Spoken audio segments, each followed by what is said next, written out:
Hello student, welcome to Premier. So we are discussing solution and colligative properties, and in this chapter in the last class we have discussed up to elevation in boiling point. ठीक है, elevation in boiling point तक हम लोग detail में discuss कर लिए थे। Elevation in boiling point क्या होता है, बॉइलिंग पॉइंट क्या होता है, एलिवेट कैसे करता है सॉल्यूशन में।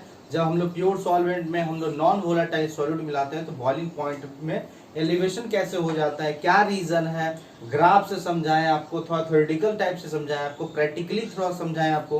ठीक है, उसके बाद एलिवेशन बॉइलिंग पॉइंट का फॉर्मूला क्या होता है, एक्सपेरिमेंटल और थ्योरेटिकल। तो delta TB is equal to आ गया था क्या, TB minus T not B, या हम लोग बोल सकते हैं कि delta TB is equal to K B into क्या हो जाएगा एम एम मोललिटी। ये फॉर्मूला बन के बाहर आ रहा था, उससे न्यूमेरिकल्स जो भी आएगा आप सॉल्व कर सकते हो आराम से।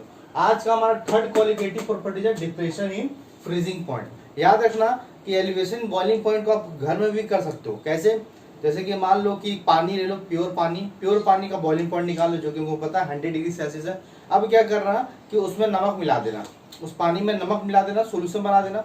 नमक मेरा क्या है, नॉन वोलेटाइल सॉल्यूट, मिला दिया नमक। अब उसके बाद बॉइलिंग पॉइंट चेक करना, नमक पानी का जो घोल होगा ऑब्वियस है वो बॉयल करेगा 100 डिग्री से ऊपर वाले टेम्परेचर पे। 100 पे तो बिल्कुल नहीं करेगा, चाहे वो 110 पे करे, चाहे 105 डिग्री सेल्सियस पे करे, बट 100 से ऊपर पे ही बॉयल करेगा। इससे क्लियर होता है कि किसी प्योर सॉल्वेंट में अगर नॉन वोलेटाइल सॉल्यूट मिलाओगे तो बॉइलिंग टेम्परेचर अर्लियर से आपका एलिवेट कर जाता है, इंक्रीज कर जाता है। फ्रीजिंग पॉइंट भी इसी तरह से बात है, किसी लिक्विड का जो फ्रीजिंग पॉइंट होता है वो हमेशा उसके सॉल्यूशन से क्या होता है, ज्यादा होता है। ध्यान रखिएगा कैसे, जब जैसे हम लोग कोई प्योर पानी है, प्योर पानी का आपका कितना होता है फ्रीजिंग पॉइंट, प्योर पानी का फ्रीजिंग पॉइंट 0 डिग्री सेल्सियस होता है।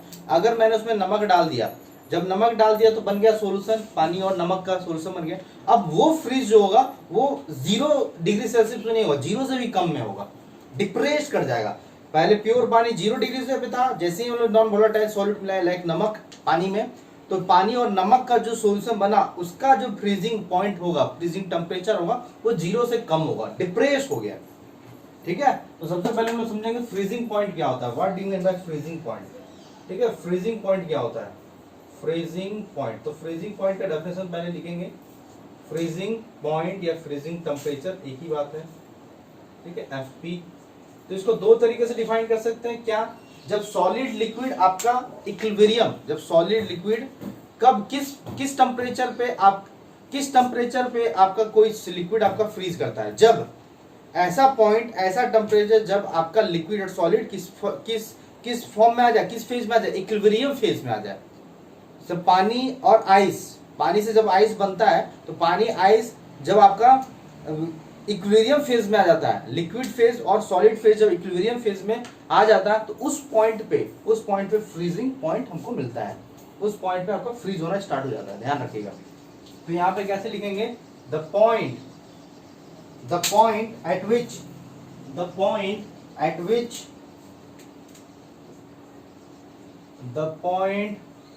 विच liquid phase and solid phase are in equilibrium condition। ऐसा पॉइंट, ऐसा temperature, the point at which liquid phase and solid phase are in equilibrium condition, then that point is known as freezing point। उसी को क्या बोलते हैं, freezing point.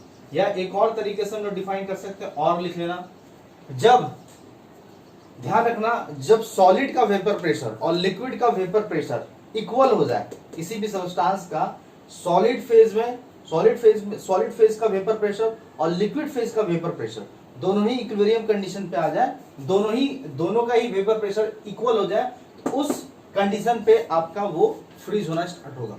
ध्यान रखिएगा, किसी भी सब्सटेंस का लिक्विड फेज में जो वेपर प्रेशर होगा और उसी का सॉलिड फेज में फ्रोजन फेज में जो उसका वेपर प्रेशर होगा वो जिस पॉइंट पे इक्वल होता है, मतलब लिक्विड का वेपर प्रेशर और उसी का सॉलिड फेज में जो वेपर प्रेशर होगा, जिस फेज में इक्वल हो जाएगा दोनों का वेपर प्रेशर, लिक्विड और सॉलिड फेज का वेपर प्रेशर, उसी केस में हमको क्या मिलेगा, आपका फ्रीजिंग पॉइंट। हम लोग कैसे डिफाइन करेंगे, the point at which vapour pressure of liquid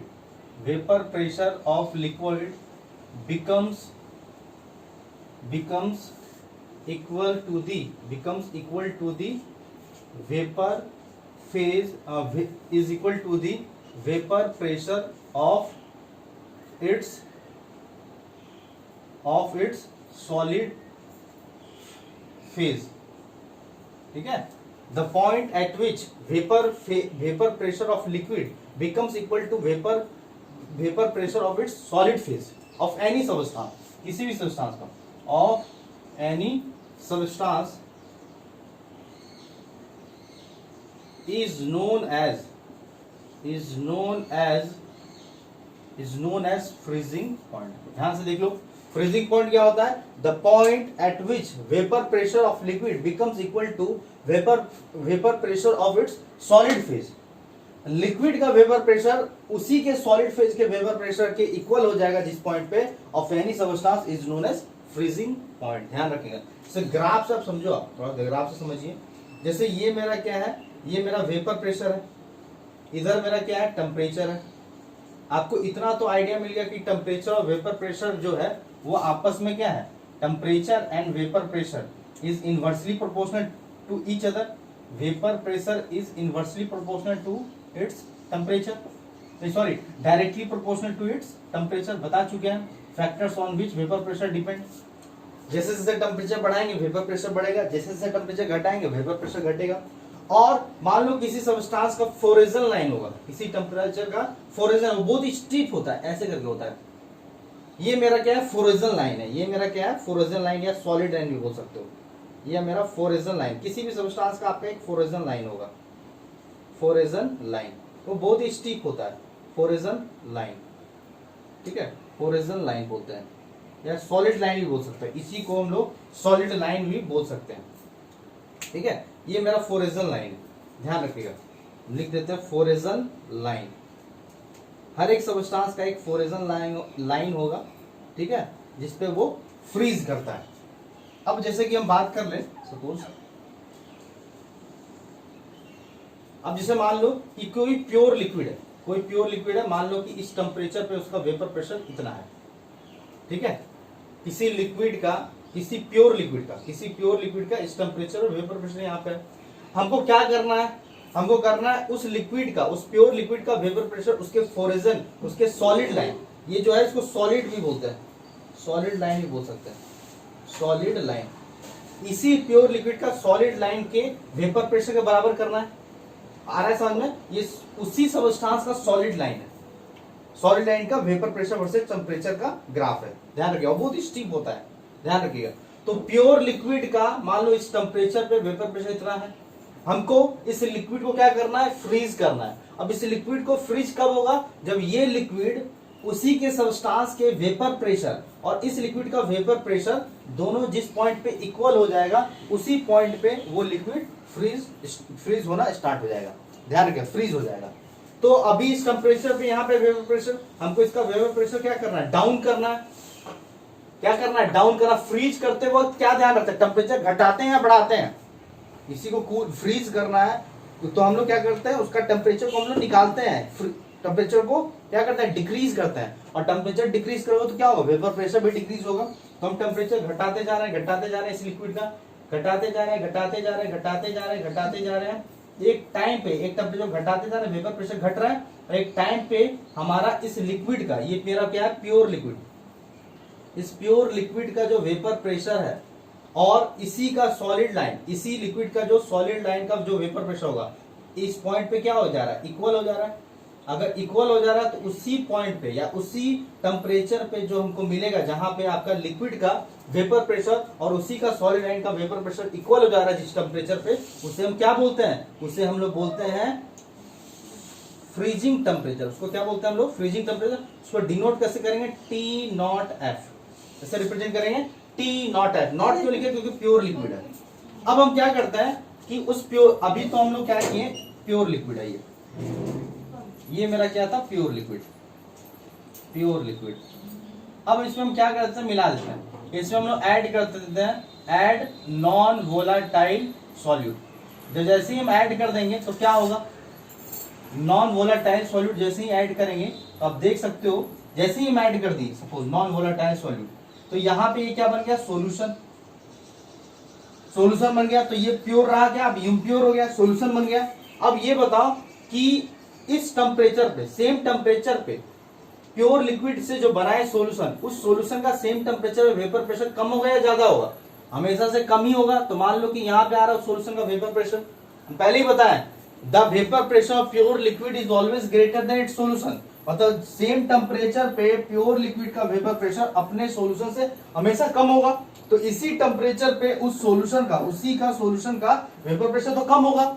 अब हमको क्या करना है, सोल्यूशन को भी फ्रीज करना है, सोल्यूशन को भी क्या करना है, फ्रीज करना है। अभी तो लिक्विड फॉर्म, इसको भी क्या करना है, फ्रीज करना है। फ्रीज कब होगा, जब सोल्यूशन का वेपर प्रेशर इसी के सॉलिड लाइन के वेपर प्रेशर के इक्वल हो जाएगा, उस पॉइंट पे आपका सोल्यूशन फ्रीज होना स्टार्ट होगा। तो हम लोग क्या करेंगे, सोल्यूशन का टेम्परेचर घटाएंगे, जैसे जैसे टेम्परेचर घटाएंगे, जैसे जैसे टेम्परेचर घटाएंगे आपका वेपर प्रेशर भी घटेगा। तो हम लोग टेम्परेचर घटा रहे, वेपर प्रेशर घट रहा है, और एक टाइम पे इस सोल्यूशन का जो वेपर प्रेशर होगा, इसके सॉलिड लाइन के वेपर प्रेशर के इक्वल हो जाएगा, इक्वल हो जाएगा कि नहीं। और जिस टेम्परेचर पे इक्वल होगा उसी को हम लोग क्या बोलते हैं, उसको बोलेंगे फ्रीजिंग टेम्परेचर ऑफ सोल्यूशन। उसको कैसे रिप्रेजेंट करेंगे, टीएफ। नॉट तो नहीं लगाएंगे, नॉट कब लगाते हैं, जब प्योर होता है, तो यही हो गया टीएफ। तो देखो प्योर लिक्विड का हमको फ्रीजिंग टेम्परेचर यहां मिल रहा है, और सोल्यूशन का फ्रीजिंग पॉइंट हमको क्या मिल रहा है, थोड़ा सा आगे मिल रहा है। मतलब क्या हुआ, डिप्रेशन हुआ टेम्परेचर में, फ्रीजिंग पॉइंट के टेम्परेचर में डिप्रेशन हुआ या एलिवेशन हुआ, घटा ना, पहले से घट गया मतलब, इसलिए इसको बोलते हैं डिप्रेशन इन फ्रीजिंग पॉइंट। तो डिप्रेशन इन फ्रीजिंग पॉइंट को कैसे रिप्रेजेंट करेंगे, डिप्रेशन इन फ्रीजिंग पॉइंट को हम लोग रिप्रेजेंट करेंगे डेल्टा टी एफ से। इसे रिप्रेजेंट करेंगे डेल्टा टी एफ, और यही है मेरा क्या, डिप्रेशन इन फ्रीजिंग पॉइंट। आया समझ में, क्लियर हुआ। तो कोई लिक्विड, कोई भी सब्सटेंस को अगर फ्रीज करना है, उस सब्सटेंस का लिक्विड फेज और उसका सॉलिड फेज अगर इक्विलिब्रियम आ जाता है जिस पॉइंट पे या जिस टेम्परेचर पे, उसी को हम लोग बोलते हैं फ्रीजिंग पॉइंट। या आप बोल सकते हो कि किसी लिक्विड का वेपर प्रेशर उसी के सॉलिड लाइन के वेपर प्रेशर पे जिस टेम्परेचर पे इक्वल हो जाता है, वहां मिलता है हम लोग को फ्रीजिंग टेम्परेचर या फ्रीजिंग पॉइंट।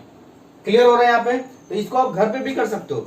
अब प्योर पानी को फ्रीज करो तो 0 डिग्री सेल्सियस पे फ्रीज हो जाएगा, 0 डिग्री सेल्सियस पे आपको फ्रीज हो जाएगा। अब पानी में चीनी मिला दो, पानी में आप चीनी मिला के सोल्यूशन बना दो, चीनी मेरा नॉन वोलेटाइल सॉल्यूट है, कोलिगेटिव प्रॉपर्टी वहां पे एप्लीकेबल होगा। अब उसको फ्रीज करो, ऑब्वियस है कि माइनस में ही फ्रीज होगा, -1 डिग्री सेल्सियस पे होगा या -2 पे होगा, मतलब 0 से कम टेम्परेचर पे ही फ्रीज होगा।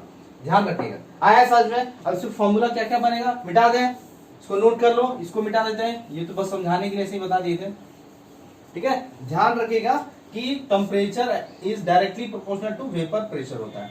अब हम देखो इसका फॉर्मूला निकालते हैं, तो आपका डिप्रेशन फ्रीजिंग पॉइंट क्या हो जाएगा, डिप्रेशन इन फ्रीजिंग पॉइंट, वो क्या हो जाएगा, डिप्रेशन फ्रीजिंग पॉइंट हो जाएगा delta T F is equal to क्या हो जाएगा, कौन बड़ा है, टी नॉट एफ। तो यहाँ पे T not F minus T F. अब टी नॉट एफ समझ में आया, this is freezing temperature of pure liquid, and T F क्या है, freezing temperature of its solution. ये माइनस कर दो, आ जाएगा आपका depression in freezing point. Clear हो गया। ये तो मेरा एक्सपेरिमेंटल है, ये एक्सपेरिमेंटल फॉर्मूला हो गया, एक्सपेरिमेंटल फॉर्मूला हो गया। हमारा थ्योरेटिकल क्या होगा, हम लोग लिख सकते हैं delta T F is also directly proportional to the molality of solution. पहले ही बताया कि all the colligative properties directly proportional to its molality होगा। तो इस प्रोपोर्शनलिटी को हटाने के लिए हम लोग कांस्टेंट लगाएंगे, उस कांस्टेंट का यूज यहाँ पे कौन सा कांस्टेंट लगाते हैं, के एफ। जिस तरह से के बी लगाए थे, यहाँ पे कांस्टेंट क्या सा होगा, के एफ। के एफ को क्या बोलेंगे, वहां पे मोलर एलिवेशन कांस्टेंट था, यहाँ पे इसको बोलेंगे मोलर डिप्रेशन कांस्टेंट, या इसी को एक और नाम देते हैं काइरोस्कोपिक कांस्टेंट, काइरोस्कोपिक कांस्टेंट। और ये हमेशा आपको गिवन रहेगा, हर लिक्विड के लिए हमेशा कांस्टेंट होता है, किसी गिवन टेम्परेचर पर हमेशा ये क्या रहेगा, कांस्टेंट रहेगा। हर एक गिवन टेम्परेचर पे हर एक लिक्विड का कांस्टेंट होता है के एफ आपको याद करने की या निकालने की जरूरत नहीं है, बट एक कंडीशन पे के एफ निकालते भी हैं, उसको भी बताएंगे हम आपको। अब यहाँ पे मोलिलिटी जो है, मोलिलिटी को कन्वर्ट कर सकते हो। मोलिलिटी को कैसे कन्वर्ट करोगे, डेल्टा टी एफ के एफ। अब देखो यहाँ पे क्या लिखेंगे, number of moles of solute. हमेशा से ए को हम लोग रिप्रेजेंट कर रहे हैं वोलाटाइल सॉल्वेंट, वोलाटाइल सॉल्वेंट। और बी को क्या रिप्रेजेंट कर रहे हैं, बी को हम लोग रिप्रेजेंट कर रहे हैं नॉन वोलाटाइल सॉल्यूट।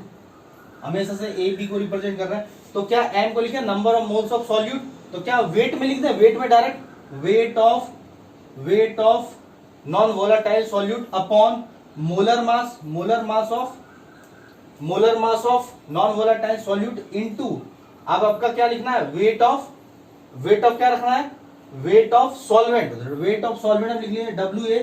अगर मान लो ये ग्राम में है तो ग्राम को केजी में कन्वर्ट करने के लिए 1000 से डिवाइड करेंगे। तो ये मेरा फॉर्मूला हो गया डायरेक्ट, ये सारा फॉर्मूला बनते जा रहा है। ये आपको याद है तो ये भी आप लिख सकते हो, ठीक है। ये फॉर्मूला जनरली आपको MB molar mass of non volatile solute निकालने के लिए दिया जाता है। एक और फॉर्मूला के आप चाहो तो डायरेक्टली निकाल सकते हो। के आप डायरेक्टली कैसे निकालो, जैसे KB निकाले थे, कैसे R into T not F का square upon 1000 into latent heat of fusion लिखेंगे, लेटेंट हीट ऑफ फ्यूजन लिख लो, ठीक है। अब लेटेंट हीट ऑफ फ्यूजन क्या लिख सकते हो, यहाँ पे लेटेंट हीट ऑफ फ्यूजन को हम लिख सकते हैं क्या, बोलिए, लेटेंट हीट ऑफ फ्यूजन को हम यहाँ पे लिख सकते हैं क्या, कि enthalpy of fusion, enthalpy of fusion upon molar mass of solvent. यहाँ पुट कर दो, पता चल जाएगा। तो पुट करोगे लेटेंट हीट ऑफ फ्यूजन को, latent heat of fusion L लिखे है, चाहे H भी लिख सकते हो, लेटेंट हीट ऑफ फ्यूजन। यहाँ पे क्या होगा, enthalpy of fusion upon solvent, जो ऊपर चला जाएगा मोलर मास ऑफ सॉल्वेंट। तो अगर आपको मान लो कि आपको दे दिया T0F और लेटेंट हीट दे दिया या इंथैल्पी ऑफ फ्यूजन दे दिया, तो आप डायरेक्टली निकाल सकते हो KF का यूनिट क्या हो जाएगा, निकाल सकते हो ना, यहाँ पे आ जाएगा M, यहाँ पे मोलिलिटी आ जाएगा, तो डेल्टा TF केल्विन होगा। मोलिलिटी क्या होता है, मोल पर केजी, तो आपका नीचे तो मोल रहेगा और ऊपर चला जाएगा केजी, तो हम लोग का यूनिट डेल्टा TF को क्या हो जाएगा, यूनिट ऑफ डेल्टा TF।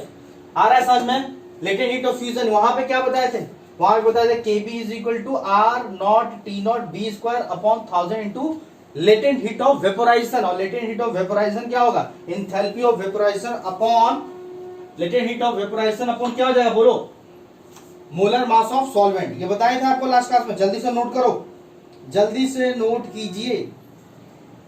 समझ में आ रहा है, क्लियर है, क्लियर है यहां तक, देखो जल्दी से कर लिए कॉपी, आगे बढ़े। तो ये फॉर्मूला आप पुट करेंगे। तो KF अगर कभी नहीं दिया है तो आपको निकालने के लिए इस मेथड से निकालेंगे। R मेरा यूनिवर्सल गैस कांस्टेंट है, latent heat of vapour fusion का ये फॉर्मूला हो गया। T0 आपको पता है, this is freezing temperature of pure liquid, 1000 square होता है। यहाँ पे TF का यूनिट लिख सकते हो, यूनिट ऑफ TF हो जाएगा क्या, अब देख लो, निकाल लो ना डायरेक्ट, यूनिट ऑफ KF अगर आपको लिखना है तो बड़ा सिंपल है, मोलिटी को नीचे ले आओ। मोलिटी क्या होता है, मोल पर केजी, तो केजी ऊपर चला जाएगा, मतलब केल्विन केजी पर मोल लिख सकते हो, या यूनिट बोल सकते हो डिग्री सेल्सियस केजी, या डिग्री सेल्सियस ग्राम, डिग्री सेल्सियस केजी लिखते हैं पर मोल, केल्विन हो जाएगा या सेल्सियस हो जाएगा। आया समझ में, तो ये मेरा यूनिट हो गया। तो क्या समझ में आ रहा है, ग्राफ भी बता दिया आपको। हमेशा हर सब्सटेंस का एक फ्लोरेसेंट लाइन होता है, एक सॉलिड लाइन होता है। सॉलिड लाइन का वेपर प्रेशर उस प्योर लिक्विड के वेपर प्रेशर से जिस टेम्परेचर पे या जिस पॉइंट पे इक्वल होता है, वहां पे फ्रीजिंग पॉइंट या फ्रीजिंग टेम्परेचर मिलता है। तो आ रहा है, क्लियर हो रहा है, ग्राफ भी क्लियर हो रहा है, ग्राफ भी समझ में आ रहा होगा। तो ये मेरा कंप्लीट हो गया डिप्रेशन इन फ्रीजिंग पॉइंट। अब जितना भी आपको फॉर्मूला बताया, ये फॉर्मूला मेरा क्या हो जाएगा, थ्योरेटिकल फॉर्मूला है, this is my theoretical formula, और ये मेरा क्या है, एक्सपेरिमेंटल फॉर्मूला है, ध्यान रखिएगा। ये मेरा थ्योरेटिकल, ये मेरा एक्सपेरिमेंटल, क्लियर, क्योंकि ये आपको पता होना चाहिए टेम्परेचर। ये एक्सपेरिमेंटली पता करेंगे तभी आप निकाल सकते हो डिप्रेशन फ्रीजिंग पॉइंट कितना से डिप्रेस हो गया, T0F माइनस TF, और ये मेरा थ्योरेटिकल फॉर्मूला है। और एमोलिटी को हम लोग कन्वर्ट कर लिए टर्म में, नंबर ऑफ मोल्स को भी कन्वर्ट कर लिए वेट के टर्म में, और हम लोग वेट को हम लोग किसमें कर दिए डिवाइड, ये 1000 से लिखे हैं, ठीक है, 1000। चलिए जल्दी से कॉपी कर लीजिए। फ्रीजिंग पॉइंट कंप्लीट हो गया, फ्रीजिंग पॉइंट, ठीक है। एक और टॉपिक बचा हुआ है, उसको भी कर लेते हैं, दैट इज ऑस्मोटिक प्रेशर। तो चारों colligative properties A to Z खत्म हो जाएगा अच्छे से। आप लोग एनसीईआरटी बुक को रीडिंग करो, उससे रिलेटेड क्वेश्चन बनाओ, आपसे क्वेश्चन बिल्कुल बनेगा क्योंकि फॉर्मुला बेस्ड क्वेश्चन रहेगा। डीपीपीपी में बहुत सारे क्वेश्चन मिलेगा, एक दो क्वेश्चन भी करा देंगे, कोई दिक्कत नहीं है। आया समझ में? आगे बढ़े, मिटा दे, चलिए।